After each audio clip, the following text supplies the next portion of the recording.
आप उंगली नीचे कर लीजिए, आपके पास आऊंगा, थक जाएंगे आप। संगीत रागे जी, एक बात जो आपने उठाया उसका जवाब मैं सुरेंद्र राजपूत जी से भी लूंगा और प्रेम कुमार जी से भी लूंगा। आपका नेटवर्क का कुछ इशू, आपकी आवाज बीच में चली जा रही है।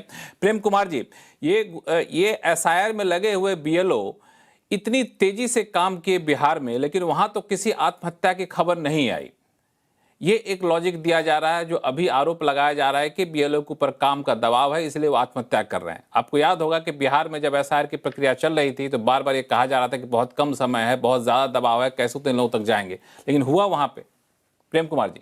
जी लक्ष्मण जी, देखिए, बिहार में आत्महत्या नहीं हुई तो ये सुख और सुकून की बात है या कि एक निराशा वाली और दुख की बात है।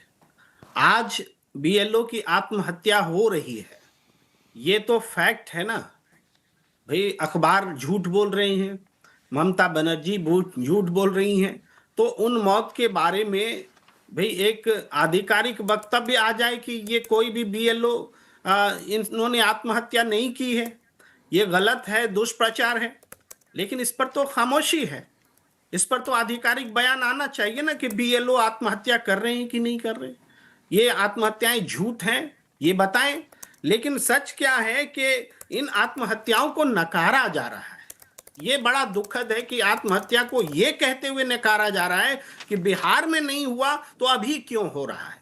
अभी हो रहा है, यथार्थ है, तो उन कारणों को खोजने की आवश्यकता है कि अभी क्यों हो रहा है। बीएलओ पर क्या वर्कलोड ज्यादा है, क्या इस टाइम को ज्यादा बढ़ाया नहीं जा सकता उनको। एसआईआर के खिलाफ कोई नहीं है, एसआईआर हो, सब लोग समर्थन कर। राजनीतिक रूप से मैंने किसी पार्टी को नहीं देखा कि जिसने एसआईआर को बोला। एसआईआर की प्रक्रिया के पर आपत्ति जताई जा रही है। अब जैसे बिहार में एसआईआर हुआ तो बिहार में एसआईआर ने क्या अपना गोल पूरा किया, अपना मकसद पूरा किया। वो मकसद क्या थे? मतदाता सूची का प्यूरिफिकेशन होना, दावा तो किया गया। क्या ये घोषणा की जा सकती है कि बिहार के जो मतदाता सूची फाइनल है, जिस पर वोटिंग हो गई, उसमें कोई डुप्लीकेट वोटर्स नहीं है, उसमें कोई खामी नहीं है? इसकी घोषणा की जा सकती है क्या? आज ये एक महत्वपूर्ण बात है। दूसरी बात है कि इस एसआईआर के बाद स्त्री पुरुष का जो अनुपात है मतदाताओं का, वो किस लेवल पर चला गया पता है? वो 2011 में जब जनसंख्या बिहार में जो थी वो उस लेवल पर चला गया इस एसआईआर के बाद। तो एसआईआर तो महिला विरोधी साबित हो रहे हैं। एसआईआर के कारण महिला और पुरुष का अनुपात नेगेटिवली महिलाओं के तरफ से घट रहा है। ये बहुत बड़ी चिंता का विषय है और एसआईआर का बहुत बड़ा एक बड़ा पॉइंट प्रेम कुमार जी उठाया रहा है। प्रेम कुमार जी ने एक बड़ा पॉइंट उठाया। सजाद पुनावाला साहब आपके पास आऊंगा, लेकिन सुरेंद्र राजपूत जी बहुत देर से चुप बैठे हैं। सुरेंद्र राजपूत जी, सवाल मेरा वही है जो मैंने प्रेम कुमार जी के पास लेके गया था कि ये बीएलओ के ऊपर दबाव किसका है? ये चुनाव आयोग का दबाव है या फिर राजनीतिक दबाव है? इसके पक्ष में या फिर इसके तर्क के साथ में एक ही लॉजिक है कि बिहार में इतना फास्ट हुआ, इतना दबाव कह सकते हैं, तब भी वहां पे सब कुछ हो गया, होते होते समय पर हो गया। लक्ष्मण भाई, आप ही बताइए ना कि चुनाव आयोग का दबाव ना होता और चुनाव आयुक्त की बेटी का दबाव ना होता तो 20-20 लोगों को, क्या नाम, 67 लोगों को एफआईआर होती क्या नोएडा में? मैं तो खुल के कह रहा हूं, और ये मेरी रिपोर्ट नहीं है, ये अखबारों की रिपोर्ट है कि वहां पर 67 या 66 लोगों के खिलाफ एफआईआर डीएम नोएडा करा रही है। सुरेंद्र राजपूत जी, आप तो बहुत ही समझदार प्रवक्ता हैं और हमारे चैनल पे बहुत लंबे समय से आते रहे, हमारे चैनल के दर्शकों को भी आप पहचानते हैं।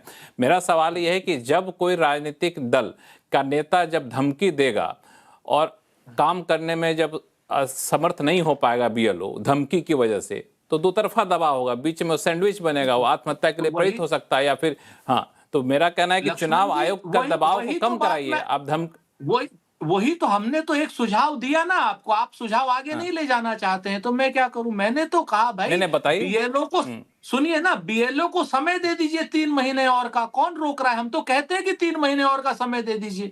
डीएम नोएडा अगर एफआईआर करेंगी, उसको ऊपर काम का दबाव डालेंगी। अगर हम लोग कोई चुनौती देते हैं या कोई भाषण देते हैं तो बात अलग होती है, लेकिन अगर उनका इमीडिएट अधिकारी उनको एफआईआर कर रहा है तो बेचारे करेंगे क्या? वो आत्महत्या ही तो करेंगे। अभी लखनऊ में की, अभी आधे घंटे पहले 7:50 पर मेरे पास खबर आई है। दूसरी बात, अभी संगीत रागी जी बड़ी बड़ी आईएमडीटी एक्ट की और इसकी, संगीत रागी जी कितने 15 साल से सरकार है क्या नाम नरेंद्र मोदी जी की, और अगर 11 साल से सरकार है और आईएमडीटी एक्ट ये लोग नहीं खत्म कर पा रहे हैं, और हमने 10 साल में 88,000 घुसपैठियों को वापस भेजा, 10 साल में 88,000 को, और 11 साल में अगर भारतीय जनता पार्टी 5,000 सिर्फ घुसपैठियों को भी वापस नहीं भेज पाई, तो ये किसके लिए शर्म की बात है? किसके लिए बैटिंग कर रहे हैं आप भाई?